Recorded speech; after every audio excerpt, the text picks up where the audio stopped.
What's not taught in law school? Welcome to my video series, Indicted and Facing Prison, Now What? My name is Mark Platstein, and I understand firsthand how surreal and overwhelming this experience is. In 2006, I too was convicted of a felony, lost my medical license. But with work, I was grateful to have it reinstated in full in 2010. That's when I transitioned from patient care to providing you with the crucial information every day so you can navigate these challenging times. With knowledge and preparation builds confidence. The Department of Justice have been asking questions, and if you're hearing rumors to this effect, then their case is mostly complete. They have a 98% conviction rate, and the odds are not in your favor that you'll get away with no prison time. However, knowledge is power, and I'm placing it in your hands. Delaying your next step could have severe consequences. Your future is at stake, which is why it's critical to hire a legal team with a proven track record of successfully defending cases like yours. It's not just settling for those with experience. There must be a good fit between you and the team so that both of you will have a best outcome possible. Making the right choices today will help you move forward with confidence tomorrow. Should you have any questions, please do not hesitate to call and consider engaging my services at 240-888-7778. This is your life and your future. The nuances of a holistic federal criminal defense and life in prison. This is not taught in law school. Most attorneys for sure do not know your personal history. And the nuances of this holistic defense is important. What's life going to be like inside prison?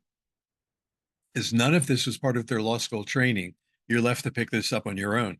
Understanding who you are and your personal history can be very helpful to your attorney. How are you going to do that? It's through writing your personal narrative. Because right now, the only thing your lawyer knows about you is that you're going to pay his bill. That'll cover his kid's college education. And they've read the indictment that the Department of Justice has released as their autobiography of your story to the world. If the crime was drug related, a personal drive towards success may provide an opening for a mental health evaluation. If you're already at this point and don't have the time to wait for my future videos, then give me a call. We can discuss your situation one-on-one. Again, my number is 240-888-7778. Here we go. Before you surrender, you want to visit your doctor, dentist. If you have more than one doctor, all of them, you want to have a complete history and physical. And if you haven't been to a doctor in a long time and you think you're untouchable, don't count on it. The healthcare in prison is not like you can get outside. So get the best care you can right away. And if you have a full medical record, you want to get copies of all your records, everything, surgery reports, pathology reports, the blood labs, EKGs, X-rays, MRI, CT scans, ultrasounds, everything that you've had done, you need a copy of. And for all of those diagnostic tests, you want to get them on CD drive or flash drive. If you're taking medications with your attorney, check with the BOP formulary, make sure your medications are available. If they're generic and available on the BOP, but it's on their non-formulary list, you're not going to get them. If you have an eye doctor, you want to get a copy of your prescription eyeglasses. All prescriptions for everything, for eyeglasses, for prescription medications, medical devices, prosthetic devices, everything has to be part of your pre-sentence report. And in your narrative to the probation officer ahead of time.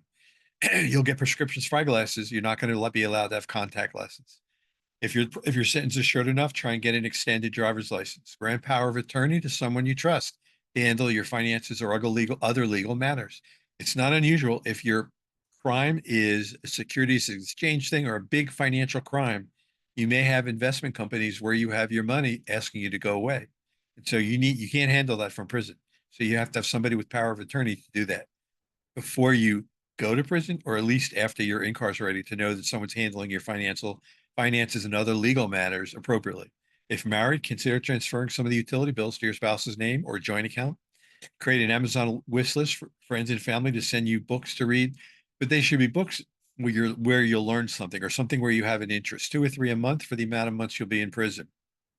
This all goes to help build your release plan while you're in prison. And there's not many other individuals there that will be doing the same, so that when it comes time to halfway house, you will get a much favorable result from your case managers and unit team.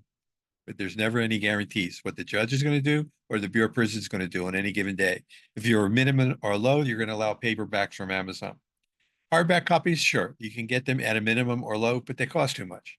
And they'll never get into a medium or a high. If you can keep your credit cards active with a family member using it, as long as they pay it off every month, they can guarantee that. Wonderful. Otherwise, freeze your cards. What happens day one in prison? What to bring, how to pre-plan, get home with your dignity, self-esteem intact. If you're going to a satellite camp, you have to surrender to the higher security facility. Beware that it's not a camp there. And so you may see guard towers, razor wire, guards with guns, and the atmosphere among corrections staff at at a higher security facility is going to be much more heightened than it will be at a minimum. If you're surrendering to a federal prison camp, which is freestanding, they may let you directly right into the camp. At the satellite camp, again, it's going to be strip search and then be prepared to be put into an isolation cell. They may call it a medical cell, but you may not be released to go to the federal prison, the satellite camp right away. And as my experience, you should check that that all of the court's records have reached the prison you're going to before you get there. It's not a good feeling to go through strip search at a satellite camp where you're surrendering to the higher secure facility, only to be told that you're going to be put into isolation for a month. You don't want to hear that. Be prepared to have books ready to be mailed to you starting the day before you surrender. So if you're put in an isolation cell, you know that something's coming for you to read. The day you surrender, you can also mail yourself a list of all your contacts, their phone numbers, addresses, and email addresses. Once you arrive, you're eligible to receive funds electronically. Money grant in Western Union can take place in 2 hours. You can also, if you're going to a federal prison camp, again, which is freestanding, you can try and come in with cash around $325, $300, I think $65 cash, which the guards will deposit for you. What you can bring. You can bring plain wedding bands with no stones or marking under $100. Earrings for females, no stones, with a declared value less than $100. Medical, orthopedic, and medical devices, but all of these should be in your pre-sentence report. But when you're bringing in, for example, your medical records, if you have a large medical file, I'm hoping it was in your pre-sentence report, right? And then you can bring that and your legal documents, not your pre-sentence report, but other legal documents, each in an envelope titled legal mail. Social security card and other forms of identification, driver's life, passport, they'll retain that and they'll give it to you before you leave. Religious items, everything is, even though there's universal laws as what the Bureau of Prison prints are standardized throughout the system, every facility works differently. So that religious items approved by the warden, pending, can be religious medallions, change, but everything's under $100. Prescription glasses, prescription medical devices, CPAP, insulin pump, you should be able to get in with those. They need to be on your pre-sentence report and covered also with the judge. Where applicable, create an opening if you feel it's needed for compassionate release second look act. What does that mean? That means that if you have medical issues, the court and the judge cannot order the Federal Bureau of Prisons how to treat, what medical care you're to get and what medications you're to get. It states right on page, I think it's 4 of their non-formulary pamphlet, number 9, that you should reach out to their regional attorneys for the region where your prison's located to get the lowdown.